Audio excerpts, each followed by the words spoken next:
The night was a heavy curtain draped over the suburb like a secret too dark to keep. I'm Vivian, a shadow in this quiet neighborhood, always watching, always catching the moments people think they've hidden. My dining room window faces their garage, a dim-lit space where secrets hum like the buzz of a restless night. I didn't mean to see what I saw, but some stories grab you by the soul and pull you in. This one started with a stumble, a glimpse, and a betrayal that burned hotter than the stars. Her name was Claire, late 30s, with a body that moved like a promise and eyes that held a restless storm. She was married to Frank, a man who lived for his work, leaving her to navigate the lonely nights alone. But it was his stepson Ryan who filled the air with danger. Ryan was 22, all lean muscle and quiet intensity, with a gaze that could unravel you. That night, Frank was on a business trip, and Claire was in the garage, her silk blouse catching the lantern light, her hair loose and wild. Ryan was there too, working on a project, his hands busy with a tool caught in a moment I wasn't supposed to see. I was at my dining room table, a glass of wine in hand, the suburbs quiet, a low hum in my ears. The garage door was ajar, the lantern's glow spilling out, catching Claire's silhouette as she stepped inside, her blouse clinging to her curves. Ryan was at the workbench, his shirt sleeves rolled up, his hands stroking a wrench over a piece of machinery, his focus intense. "Ryan," she said, her voice soft but sharp, carrying across the yard. He looked up, startled, but his eyes darkened when they met hers. My wine glass trembled in my hands, but I didn't look away. He stood, his hands still, but the air was thick, charged with something forbidden. The lantern light cast a warm glow over her skin, highlighting the curve of her neck, the dip of her collarbone.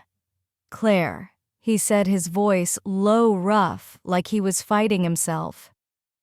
She stepped closer, her blouse slipping slightly, revealing a sliver of skin. My heart quickened, my glass cold against my fingers. This wasn't just a project, it was a fuse, and they were lighting it. I should have turned away, should have gone to bed and let them have their sin. But I stayed, my eyes locked on them, my pulse a traitor. Claire's hand reached out, brushing his arm, and he froze, his breath catching. The air was heavy, electric, and I was caught in it, a witness to their fall. I lit a cigarette, the flame trembling as I watched them teeter on the edge of something they couldn't take back. The suburbs' lights flickered outside, but their world was brighter, more dangerous, and I was drawn into its glow, unable to look away. The garage was a stage now, the lantern light casting shadows that danced with their desire. Claire stood by the workbench, her blouse barely holding on the silk, clinging to her curves like a lover's hands. Ryan was close, too close, his hands hovering, his chest bare under his open shirt, the tension in his shoulders betraying his restraint. I watched from my dining room window, my cigarette burning low, my heart pounding like I was the one crossing the line. The night was still, but their world was electric, alive with the heat between them. "Claire?" he said again, his voice a low growl, and she shivered, her hands gripping the edge of the workbench. "I didn't mean for you to see," he murmured, but it was a lie, and they both knew it. Her hand slid up his arm, slow, deliberate, and he leaned into her, his breath uneven. I could see it all the way, her lips parted, the way his fingers twitched, itching to touch her, the way their bodies leaned into each other like they were starving. My cigarette ash fell, my breath caught as I watched them slide deeper into the abyss. The lantern light flickered, casting a golden glow over her skin, highlighting the sweat on her brow. Her lips grazed his jaw, slow, tentative, and he groaned low and rough, his hands finally settling on her hips. The blouse slipped further, revealing the curve of her waist, and I felt the heat of it secondhand, but just as potent. I thought of Frank miles away, trusting her, loving her. I thought of the life they'd built, the promises she was breaking. But here she was, letting Ryan's hands roam, letting his touch unravel her. The suburb's quiet was gone, replaced by the sounds from the garage, her soft gasps, his low murmurs, the rustle of fabric as her blouse fell to the floor. His hands were bolder now, sliding down her thighs, pulling her closer against the workbench. She didn't stop him. Instead, she wrapped her arms around his neck, her breath coming in sharp, uneven bursts. My own breath was shallow, my heart racing with a mix of shame and fascination. I was just a neighbor, a stranger, but their desire was pulling me under. Ryan's lips found her neck, leaving marks she'd have to hide, and she arched into him, her body yielding in a way that screamed betrayal. The lantern light caught the sweat on her skin, the tension in his arms, and I saw the guilt in her eyes, a flicker of doubt that was quickly drowned by want. My cigarette burned my fingers, and I cursed under my breath, my eyes still locked on them. The suburb was asleep, but I was awake, a witness to their sin, my own longing, a traitor I couldn't silence. They moved together, their bodies a rhythm that was both reckless and inevitable. The workbench creaked, the lantern light flickered, and I saw the urgency in their movements, the knowledge that Frank was far away, but the risk was always there. "Don't stop," she whispered, her voice raw, desperate, and I felt it like a jolt, the intimacy of it, the sin of it. I wanted to turn away, to close my blinds and pretend I'd seen nothing, but I couldn't. Their desire was a drug, and I was hooked. The garage was a haze now. The lantern light dimmed the air, thick with their heat. Claire and Ryan were tangled, her blouse gone, her body pressed against the workbench, his hands claiming her like she was his. I watched from my dining room window, my cigarette long gone, my heart pounding like I was the one in his arms. The night was quiet, but their world was loud, alive with the sounds of their desire breaths, sighs, the creak of the workbench under their weight. The suburb slept, but I was awake, caught in their fire.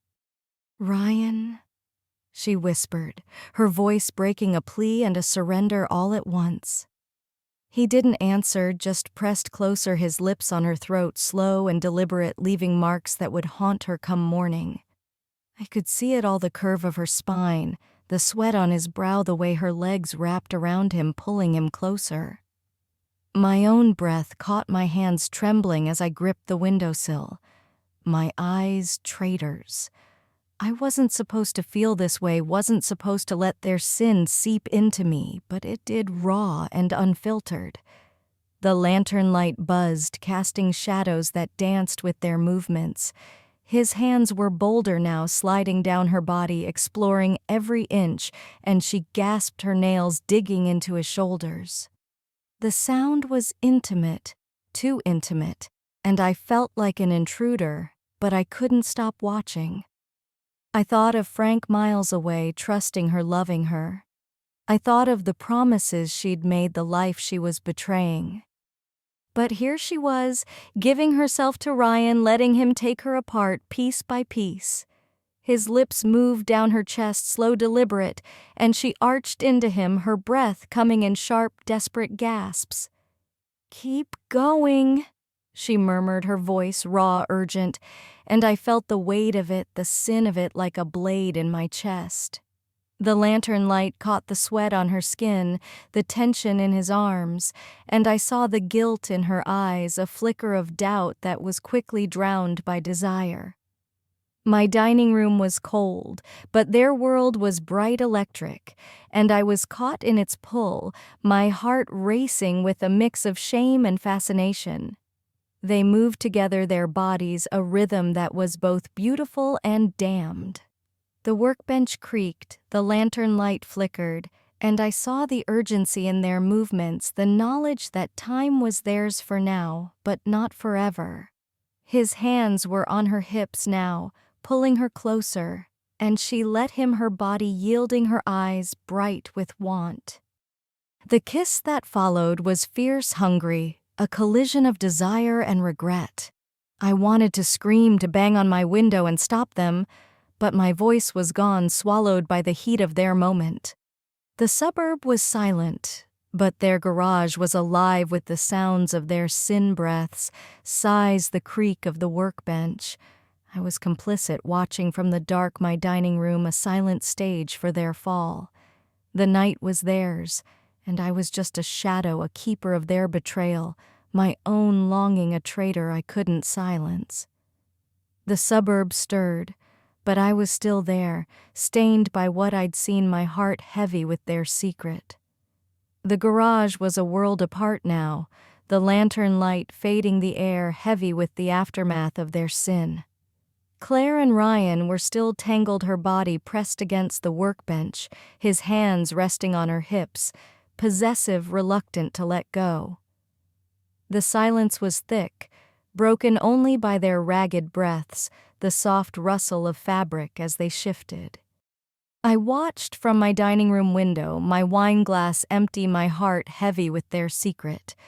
The suburb was waking, the first hints of dawn creeping in, but the weight of what I'd seen was eternal. "Claire," he said, his voice low, almost tender, but there was no tenderness in what they'd done. She opened her eyes, her gaze heavy with guilt and satisfaction, and looked at him like she was seeing him for the first time. His hand traced her jaw, slow, possessive, and she leaned into it, her body still yielding even now. The lantern light swayed, catching the glow, and I saw the marks on her skin, the way her blouse was a forgotten heap on the floor. It was over, but it wasn't. Their story would linger in her eyes, in his touch, in the lies they'd tell. I thought of Frank miles away, trusting her, loving her, unaware of the fire burning in his garage. I thought of the life they'd built, the promises she was breaking. But here she was, tangled in Ryan's arms, her body marked by his hands, her heart torn between want and regret. The guilt was there in the way her fingers hesitated before touching his face, but it wasn't enough to undo what they'd done. They'd burned too bright, and now they'd have to live with the ashes. Ryan kissed her again, softer this time, like he was trying to hold on to the moment before it slipped away. She let him, her hands sliding down his chest, lingering as if she could keep him there, keep this fire alive. But the night was ending, the suburb waking up, the first cars humming in the distance. They pulled apart, slow, reluctant, and she stood, smoothing her skirt, her blouse still on the floor. He watched her, his eyes dark, unreadable, and I felt the weight of it, the truth they'd have to carry. I stepped back from the window, my dining room dark, the suburb stirring outside. They'd go back to their lives, Claire to Frank, to the life she was supposed to live, Ryan to his projects, his youth, his secrets. But I'd seen it, the fire, the fall, and it would stay with me, a wound that wouldn't heal. The dawn was breaking, but it didn't feel clean. It felt heavy, like the weight of their sin and mine. I closed my blinds, the suburb's lights fading in the morning haze. Their story was over for now, but it wasn't finished. It would linger in the way Claire moved, in the lies she'd tell, in the guilt that would eat at her. And I'd carry it too, a shadow across the yard, a keeper of their betrayal. The suburb woke, but I was still there, stained by what I'd seen, my heart heavy with their secret. So what do you think? Did this story burn you like it burned me? Smash that like button if you felt the heat, or drop a comment if you've got a secret that's tearing you apart, not feeling it. Tell me why I can handle it. Subscribe for more raw, real tales that'll keep you hooked, and share this with someone who loves a scandal as much as you do. Until next time, keep those secrets tight, or maybe let them slip.